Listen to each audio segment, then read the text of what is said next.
Hello students.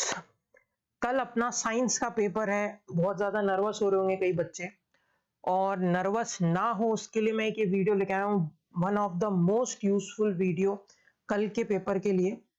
आज जो हम इस वीडियो में देखने वाले हैं, तुमको अब कुछ पढ़ाऊंगा नहीं मैं इस वीडियो में, बस एक ऐसी स्ट्रैटेजी बताऊंगा जिससे कि अगर तुमने सही तरीके से कर लिया तो हो सकता है कल अगर वो मार्क्स नहीं आ रहे हो 5-10 नंबर एक्स्ट्रा, वो तुम कल लेके आ जाओ। तो आज अपन वीडियो में 2-3 चीजें इंपॉर्टेंट देखने वाले हैं।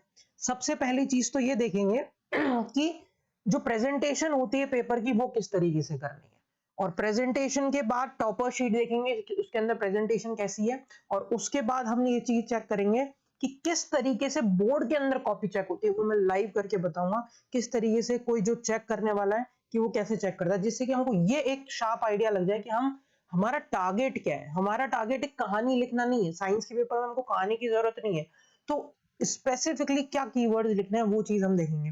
तो देखो, आज सबसे पहले जो अब तुम तैयारी पूरी कर ही चुके हो, अब बस जो एक अपग्रेड लेके आना है वो मैं तुमको बताता हूँ किस तरीके से टॉपर की शीट के अंदर किस तरीके से तुमको आंसर राइटिंग लिखनी है, किस तरीके से सब चीज करनी है। तो देखो, सबसे पहले क्या चीज है, ये हमारा पेपर है ठीक है। ये टॉपर शीट की आंसर शीट है, टॉपर की आंसर शीट है। इसमें तुम देखोगे कि जो तुम आंसर्स लिख रहे हो ना, तुमने कई सारे सैंपल पेपर दे लिए होंगे अभी तक, है ना।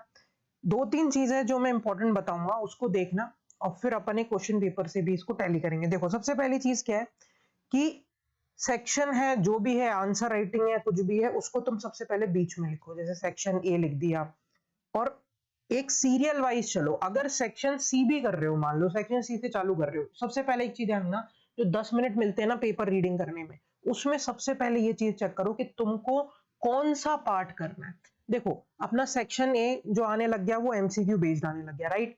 और जो सेक्शन डी जो लास्ट वाला सेक्शन है उसके अंदर अपना केस स्टडी वाला आने लग गया। तो हो सकता है वो थोड़ा सा बाहर से आ जाए। तो हमको क्या करना है कि जो पार्ट हम सबसे पहले अच्छे से करके गए, कौन सा पार्ट, एनसीईआरटी वाला part, section C section D जो भी है, 3 मार्क्स 4 मार्क्स वाला, उसको सबसे पहले देखो कि उसके अंदर ऐसा तो कहीं अगर तुमको सारा आ रहा है तो उसको सबसे पहले अटेम्प्ट करो। पर सीरियल वाइज चलने का मतलब क्या है कि अगर सेक्शन सी किया है तो उसके एक एक एक क्वेश्चन बिल्कुल सीरियल वाइज चलने दो, उसके बीच में स्किप स्किप मत करना। अगर मान लो कोई नहीं आ रहा है तो उसकी जगह छोड़ दो। तो देखो, जैसे सबसे पहले इसने सेक्शन ए का रखा है बच्चे ने, ये टॉपर की शीट है 2019 की इसमें देखो, जैसे सबसे पहला जैसे क्वेश्चन था पोटेंशियल डिफरेंस के ऊपर, तो उसने सबसे पहले उसकी यूनिट देखो बिल्कुल अलग एग्जैक्ट लिख के वोल्ट्स लिख दी, और in the honour of Alejandro Volta, और फिर जो मीटर था वो वोल्ट मीटर लिख दिया। मतलब जो मेन आंसर चाहिए मेरे को, अगर मैं तुमको देखो इसका क्वेश्चन भी दिखाता हूँ, ये देखो, ये इसका क्वेश्चन पेपर है 2019 का जो साइंस का पेपर आया था, उसके अंदर देखो सबसे पहला क्वेश्चन क्या है, state the SI unit of potential difference and name the device used to measure it, right।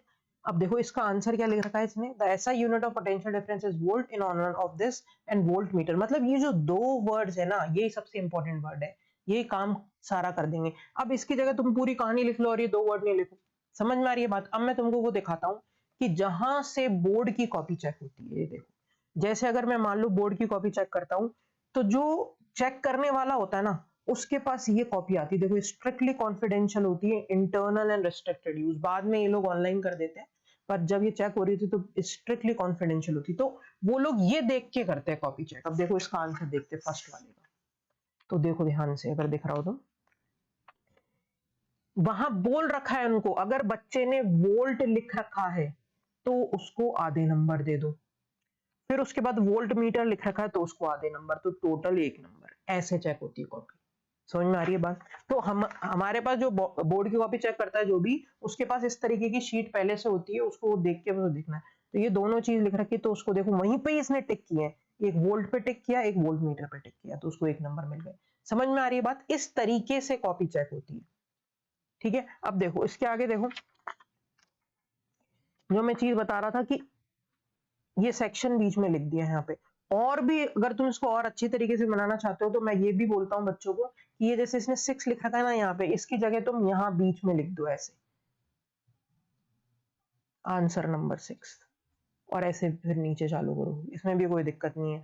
और कई क्वेश्चन क्या होता है जिसके अंदर दो दो ऑप्शन होते हैं, मतलब या तो कोई ये पार्ट कर लो या फिर कोई दूसरा पार्ट कर लो। जैसे और टाइप वाले जो क्वेश्चन होते हैं, देखो जैसे यहाँ पे है ये और वाला क्वेश्चन है ना, तो इसके अंदर क्या होता है और टाइप वाले में तुम यहाँ पे लिख सकते हो, जैसे क्वेश्चन नंबर 5 है। अब देखो जैसे इस बच्चे ने ये 5th वाला कर रखा है क्वेश्चन। अब इसमें और वाला पार्ट ब्राइन सॉल्यूशन वाला कौन सा पार्ट है, देखो फर्स्ट पार्ट है ब्राइन सॉल्यूशन वाला, तो इसने फर्स्ट पार्ट करा है, तो यहां पे तुम लिख सकते हो फर्स्ट चॉइस। एक चीज याद रखना, पार्ट मत लिख देना, फिर ऐसा लगता है कि फर्स्ट पार्ट अटेम्प्ट कर लिया सेकंड नहीं करा। फर्स्ट चॉइस, हमारे पास दो चॉइस थी, फर्स्ट या सेकंड चॉइस करने की, तो हमने कौन सी वाली करी, फर्स्ट चॉइस करी। ठीक है, तो यहाँ पे फर्स्ट चॉइस लिख सकते हो और ये पूरा का पूरा आंसर लिख रखा है। ठीक है, अब मैं तुमको एक और क्वेश्चन इसके अंदर बताता हूँ कि किस तरीके से तीनों को रिलेट करते हैं। तो देखो ये वाला पेपर है अपना, इसमें मान लो अपन जैसे देखो क्वेश्चन नंबर 16 लाइट का क्वेश्चन है। तो क्वेश्चन नंबर 16 देखो, जिसमें क्या लिख रखा है क्वेश्चन में, a concave lens of focal length 60 centimetre is used to form an image of an object of length 9 centimetre kept at a distance of 30 centimetre from it. Use lens formula to determine the nature, position, length and image form.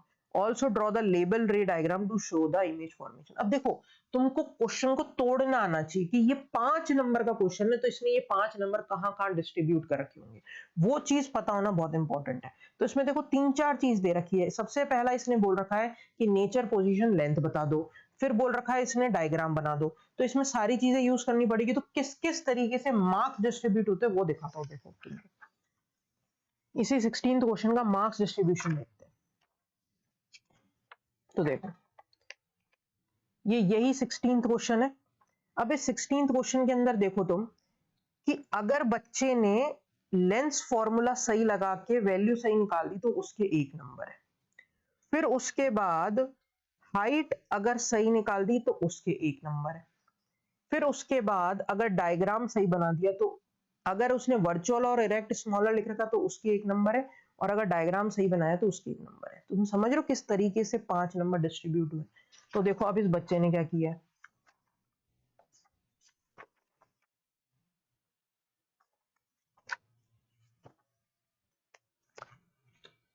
ये देखो ये 16th वाला कर रखा है इसने।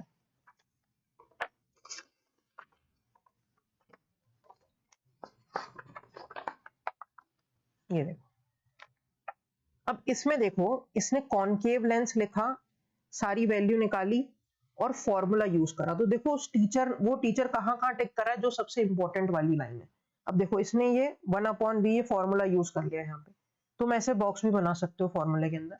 अब ये फॉर्मूला यूज करा, उसके बाद में देखो लास्ट में इसने v की वैल्यू निकाली जो कि सही है, फिर h डैश की। देखो यहीं पे इसने टीचर ने चेक किया और उसको पता चल गया कि इसने ये दोनों चीज कर दी और फॉर्मूला सही कर दिया ना, तो अपने मार्क्स डिस्ट्रीब्यूशन के हिसाब से देखो यहाँ उसको 1 नंबर मिल गए। जब उसने v की वैल्यू सही निकाली, ये वाली देखो v की वैल्यू सही निकाली तो उसको 1 नंबर मिल गए, और h डैश की वैल्यू 1 नंबर। तो देखो ये तीनों चीज, इसने v की वैल्यू, h डैश की वैल्यू सेम निकाली तो उसने सेम, उसको पूरे नंबर मिल गए। फिर उसके बाद देखो उसने कहाँ पे इसने वैल्यू उसको नंबर दिए, ये देखो यहाँ पे जब उसने पूरा का पूरा इमेज फॉर्मेशन ऐसा किया तो उसके 1 नंबर। मतलब हर चीज के मार्क्स डिस्ट्रीब्यूटेड है। मेन मेरा ये मोटिव क्या है इसका, कि जिससे तुमको एग्जैक्टली पता चले किस तरीके से मार्क्स डिस्ट्रीब्यूट होता है। ऐसा नहीं है एक पार्ट को बहुत बड़ा लंबा कर दिया जिसके कोई मार्क्स की इंपॉर्टेंस ही नहीं थी। तो हर किसी की इंपॉर्टेंस होती है। समझ में आ रही है बात। अब एक अपन डिजिटली चेक करते हैं। ये तो मैंने तुमको ऐसे दिखा दिया कॉपी लाके। अब देखो ये था 2019 वाले पेपर की, ठीक है। अब हम एक चेक करते हैं 2020 वाले पेपर के अंदर किस तरीके से मार्क्स डिस्ट्रीब्यूशन है। देखो देखो ये तुम्हारा 2020 का क्वेश्चन पेपर है।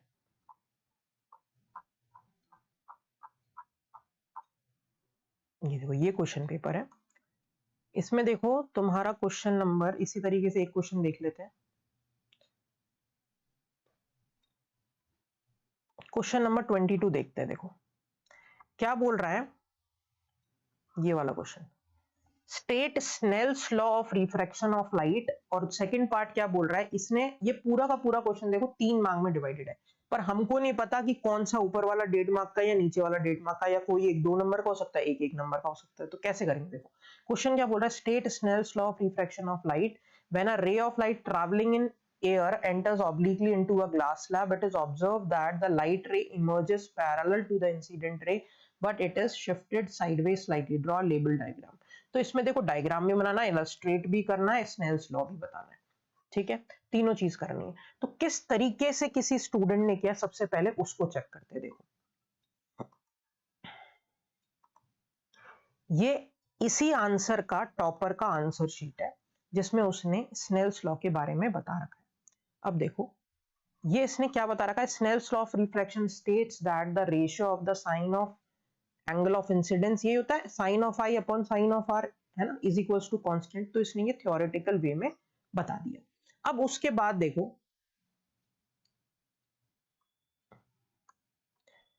अब इसने क्या बताया, पूरा का पूरा ये रे डायग्राम बना दिया जिसके अंदर सब सारा का सारा उसने एक्सप्लेन करके अच्छे से समझा रखा है। अब हमको ये देखना है, और ये चीज ध्यान रखना कि ये जो एरोज, ये तुम्हारा एंगल आई और ये सब बिल्कुल क्लियरली साफ सुथरे तरीके से बनाना है ना। अब ये तो उसने कर दिया, अब किस तरीके से बोर्ड की, जब जिसने टीचर ने कॉपी चेक करी थी तो किस तरीके से उसने कॉपी चेक करी, तो वो देखते हैं। अब इसकी मार्किंग स्कीम देखते हैं। ये जो आंसर्स होते हैं, जो बोर्ड की कॉपी आंसर चेक होती है, इसको बोलते हैं मार्किंग स्कीम। तो देखो ये मार्किंग स्कीम जो होती है ये भी स्ट्रिक्टली कॉन्फिडेंशियल होती है। देखो मार्किंग स्कीम स्ट्रिक्टली कॉन्फिडेंशियल, ये देखो साइंस की है तुम्हारा 2020 वाले पेपर की।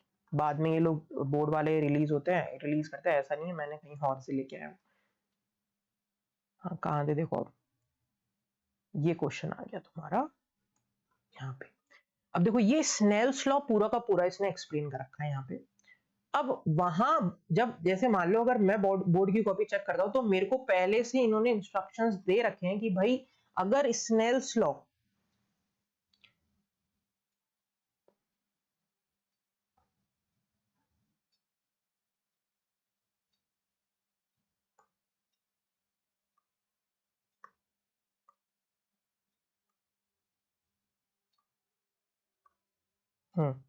अगर स्नेल्स लॉ बता रखा है बच्चे ने, उसकी डेफिनेशन पूरी बता रखी, ratio of sine of incidence और ये इस तरीके से, और यहाँ पे तुम लिख भी सकते हो कि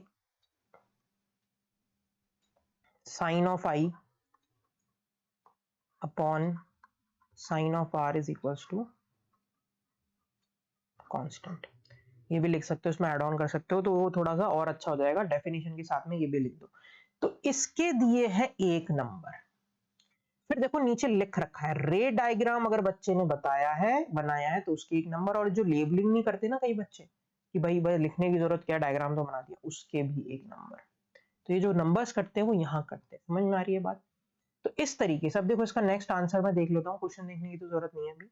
अब जैसे प्रिज्म वाला क्वेश्चन होगा इसके नेक्स्ट वाला, इसमें एक चीज ध्यान रखना, प्रिज्म वाले में मैं भी ऐड ऑन कर देता हूँ कि हमेशा प्रिज्म में रिफ्रैक्शन यहीं से चालू हो जाता है, याद रखना। देखो जैसे ये इसमें यहां से चालू हो गया रिफ्रैक्शन, देखो यहां से चालू हो जाता है रिफ्रैक्शन, इसी में 7 कलर में डिवाइड हो जाती है। तो देखो किस तरीके से इसमें डिस्ट्रीब्यूट किया है कि अगर उसने पाथ ऑफ रे सही तरीके से बताइए तो उसके 1 नंबर, और लेबलिंग सही से करी तो उसके 1 नंबर, और डिस्पर्जन विबग्योर ये सब बताया तो उसके 1 नंबर।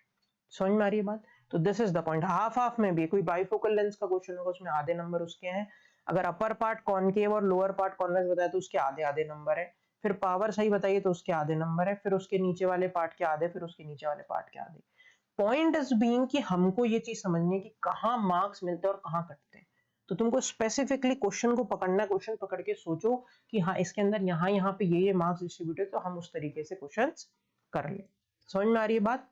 तो ऑल दी बेस्ट, बिल्कुल अच्छे से पहले पेपर रीड करना, और इस तरीके से टॉपर जैसे लिखते हैं उस तरीके से, टॉपर क्या है, टॉपर हम में से ही तो होते हैं।